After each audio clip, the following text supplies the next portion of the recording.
Let's solve this question. Two identical billiard balls strike a rigid wall with the same speed but at different angles and get reflected without any change in speed as shown in figure. What is the direction of the force on the wall due to each ball? The ratio of the magnitude of impulses imparted to the balls by the ball. Okay. So in the question, they have clearly stated that there are two identical billiard balls. One of the ball is taken as MA, that means its mass is MA, and another one is MB.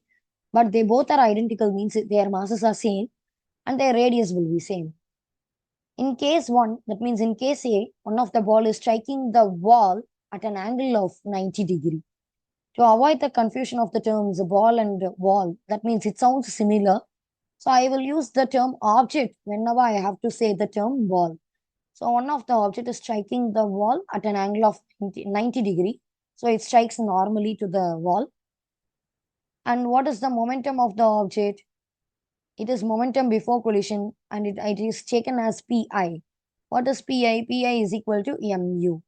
And what is its direction? It is plus I cap because it is in positive x-axis. And after that, when the object strikes the wall, that means after the collision, now it will rebounces. That means it will come back. Yes or no? It will come back. Okay. So while it is rebouncing also, they have specified the speed is not changed. Okay. So rebouncing is given as reflected here. So while it is rebouncing also, its speed is same. So what is this momentum after collision? It is taken as PF. PF is equal to mu into minus I cap because its direction is negative x-axis. And there is no component of momentum in y-axis because the ball is thrown specifically in horizontal direction. That means it is incident on the wall at an angle of 90 degree. Okay, now let's calculate impulse. What is the formula for impulse? Impulse is equal to change in momentum.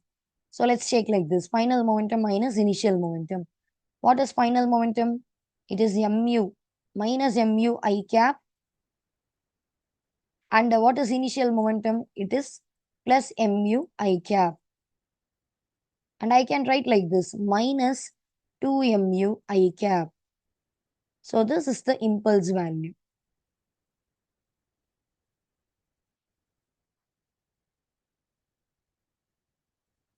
Okay, now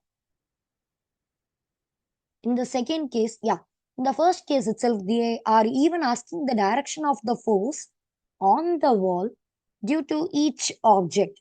Okay, what is the direction of the force on the wall due to the object? You know, by Newton's third law, for every action, there is always an equal and opposite reaction. When the ball is about to collide the wall, that means when the object is about to collide the wall, it will apply the force known as FWB. That means force acting on wall due to ball. So what is the direction of the force? It is acting normally to the surface of the wall. So the direction of the force is normal to the surface of the ball. Now case A is over. Now let's solve case B. In case B, they have given the object is thrown at an angle of 30 degree from the normal to the wall. So I will take the wall here.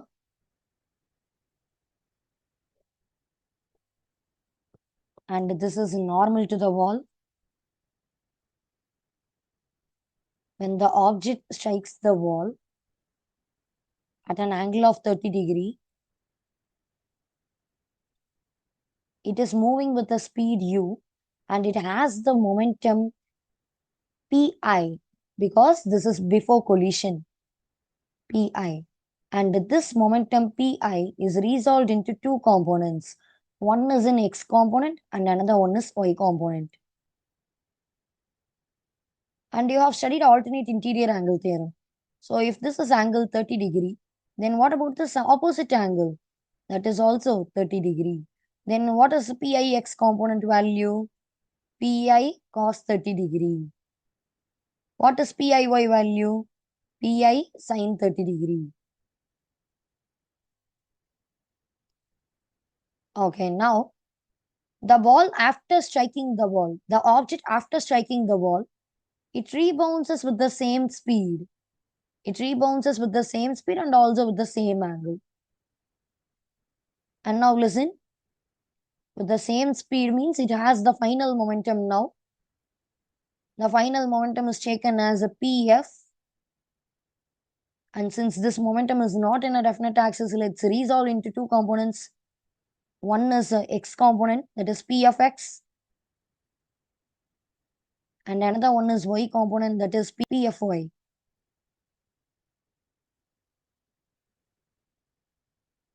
And if this angle is 30 degree, then what about this angle?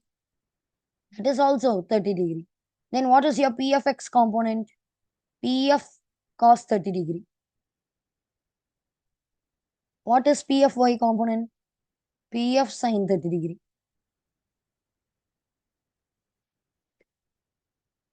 Okay, now for this case, they are asking us the impulse. Since it has two components of momentum, that means in x-axis and y-axis, the impulse will also have two components. One is along x-axis and another one is along y-axis. So let's write the total impulse. You know impulse is equal to change in momentum. So total impulse is equal to, what is the impulse? Change in momentum in x-axis plus change in momentum in y-axis. What is the change in momentum in x-axis? It is final momentum in x-axis minus initial momentum in x-axis. And what is the change in momentum in y-axis? It is final momentum in y-axis minus initial momentum in y-axis. Okay, now let's substitute. What is P of x? It is here, P of x is equal to P of cos 30 degree. And its direction is minus I cap. That means it is in negative x-axis. Minus, what is Pix? Check it here. It is Pi cos 30 degree and its direction is plus I cap. That means positive x-axis.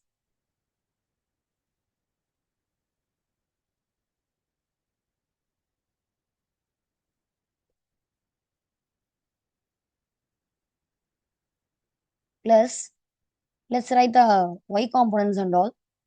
P of y. What is P of y? P of sine 30 degree and its direction is the negative y-axis.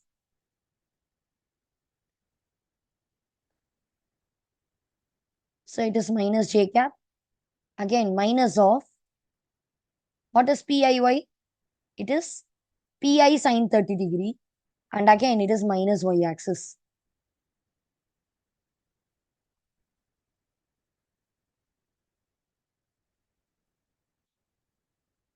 Okay, since the ball is traveling with the same speed, that means when it is colliding, its speed is u.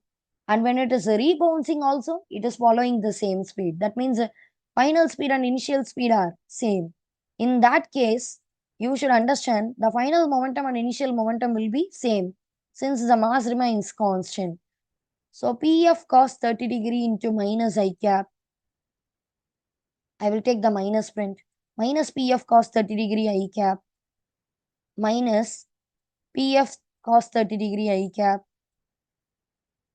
plus, what is this one? Minus P of sine 30 degree j cap. I have taken the minus print from the j cap.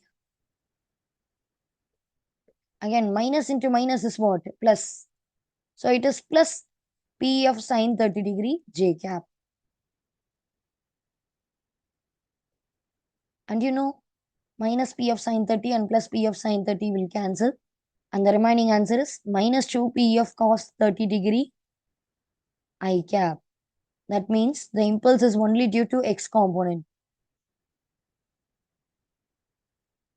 This is obtained for case B. So case A answer is what? It is minus 2mu I cap. Let it be equation number 1 and that one is equation 2. In the question, they are asking you the magnitude of the impulse imparted. So let's calculate the ratio of the magnitude of the impulses. Let's check the ratio. Ratio of impulses is equal to,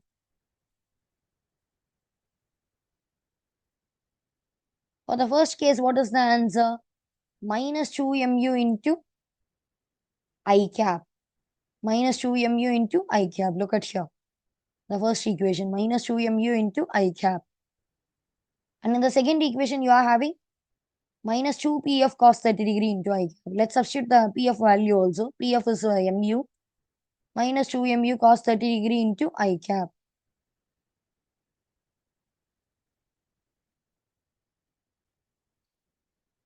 Minus 2 mu cos 30 degree into I cap.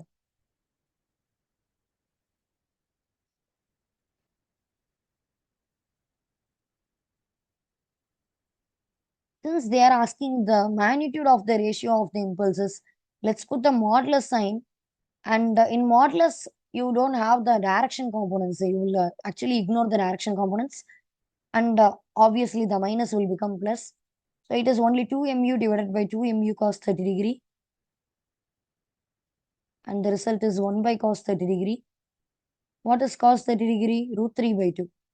1 by cos 30 degree, that means 1 by root 3 by 2 is 2 by root 3. Therefore, the magnitude of ratio of impulses is equal to 2 by root 3. That's all.